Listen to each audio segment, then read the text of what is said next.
your feminine power doesn't come from the woman you're trying to become. It comes from underneath all of those parts of you that you have buried deep within you. Almost try to disconnect from those. Because perhaps when you were a little girl decades ago, you were so expressive, you were so happy, you were so joyous.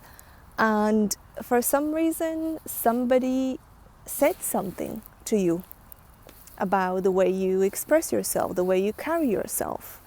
And whatever they said or whatever they did or the reaction that they had towards you made you feel like this is not appropriate, this is not acceptable, your behavior is not something that others would tolerate, or perhaps that you're too different. And in this society, in this circle, we don't like different. And as a result, you put the mask of the good girl, the people pleaser, the nice one, the one that never shares an opinion because her opinion will be different and that is not going to be tolerated, it's not going to be accepted, and she doesn't want to be alone. Or you disconnected not just from yourself but from everybody. And for so many years you have lived in a discord with who you are and with the society. So like in between. And the truth is, no matter how many habits you develop of, this feminine energy that we all talk about nowadays, because the feminine energy has become a trend. So you can find so many videos, so much content on habits to develop, or how to speak like a feminine woman, or how to attract the man, or how to make a man chase you, all these habits. You can watch all this content, you can try and mimic all these habits, and the harsh truth is that you will continue to feel disconnected from yourself. Because, baby, you are unique.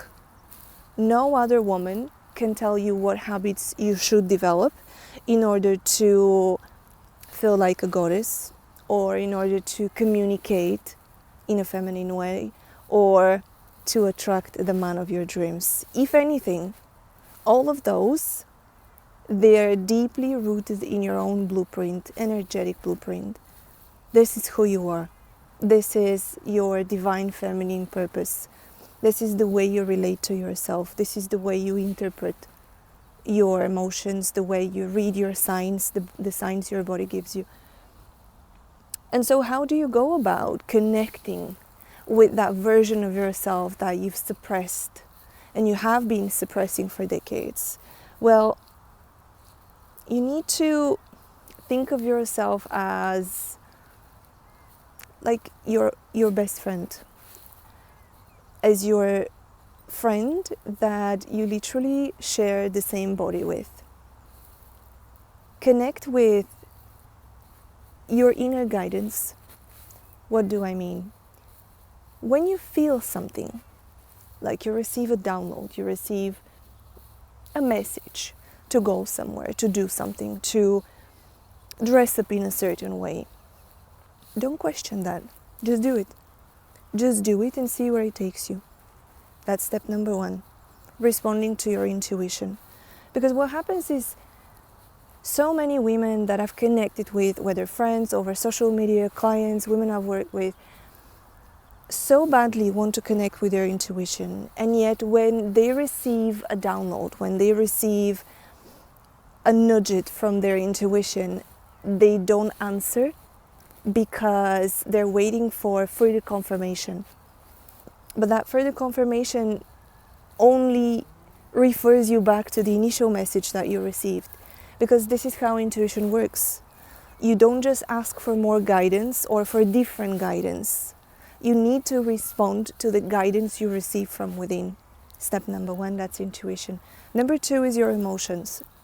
Many women, myself included, this is something as a Scorpio moon I used to struggle with for so many years, probably up until my mid-20s. I didn't know how to connect with my emotions. I didn't know how to read my emotions. And so whenever I would feel upset or sad or frustrated or angry, I would just dive right into this emotion and I would literally drown in that emotion. Is that you too? No judgment here. As I said, I've been there, many women have been there. So what is the purpose of your emotions? Your emotions are your internal compass. Your emotions are gadgets, spiritual gadgets for information. They pass information on to where are you right now energetically? What is the frequency that you're operating on? And based on what frequency you're operating on, this is how you know what will come next. This is how you know what is going to manifest in your 3D reality, because this is how energy works. This is something very basic, we all know that. And so when you feel in a certain way, it's about acknowledging that emotion. You don't have to drown in it, but you also don't have to avoid it, because that's the other spectrum of the line. The one is diving into your emotions and getting drowned, literally like a seaweed being swept from one side to the other with your emotions. The other extreme is when you avoid your emotions because you don't like what you feel and you don't want to explore deeper what you feel. So when it comes to emotions, we connect with those. We connect with those because they give us information. They give us information as to how we feel, as to why we feel this way, and how to move forward. So that is the second part. And the third part is the body, because our inner goddess, our feminine energy, resides in our sacred temple, in our body. And so what we do is we connect with the signals and the signs our body gives us. Because if we don't, we just tell our feminine energy, you are not welcome in my feminine body. It's a hard pill to swallow, but so many women live like men. And I used to be one of those women too. So many women don't know what is the purpose of their menstrual cycle, the spiritual purpose of your menstrual cycle. So many women don't know, me included, up until my late 20s. Just for a reference, I'm 33 now.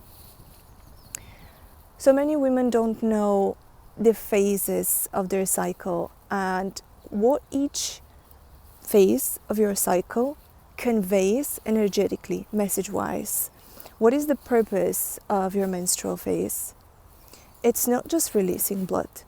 It's cleansing your whole body. I have a whole video of the spiritual purpose and the messaging behind your monthly cycle, so you can check it out if you haven't watched it. But this is something that's very important too. Also, so many of us are influenced by the modern world, the makeup industry, the cosmetic industry. We try to look pretty we try to look beautiful, to look perfect on the outside, but we're not taking care of the inside. When your body sends you a signal about certain part of you, certain energetic center, because your body has so many energetic centers, the centers of your voice, the centers of your truth, for example, or your heart center, your womb center, all of these centers. When, for example, I'll give you another one. When you're avoiding your truth, when you're avoiding speaking your purpose, and you begin to feel this contraction in your throat, but you don't pay attention, and you continue to suppress yourself, to suppress your messaging, to suppress your truth, to live by other people's rules. Remember, the good girl, the people pleaser. And eventually your throat gets so blocked that you develop a thyroid issue. For example, how many of you have an imbalanced thyroid? And you've had that for many years. And I want you to go back to the point before you had that diagnosed, before you had discovered that you have a thyroid imbalance. This is just an example, if this applies to you.